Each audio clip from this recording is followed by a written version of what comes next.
Thompson, first of all, what do you get out of the machine here? You're using it for pay slips? We're doing payroll, yes. Uh-huh. And how many pay slips can you get out of the machine, say, per minute?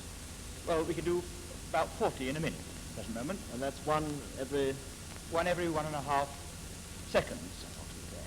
And how long would it take a normal clerk to work out a pay slip? Well, with the help of traditional modern machinery in the office, it would take a minimum 6 minutes.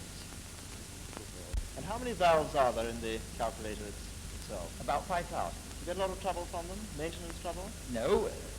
We test them every day, or test some of them every day, and we have a means of detecting when they're beginning to go wrong. We can remove them in time.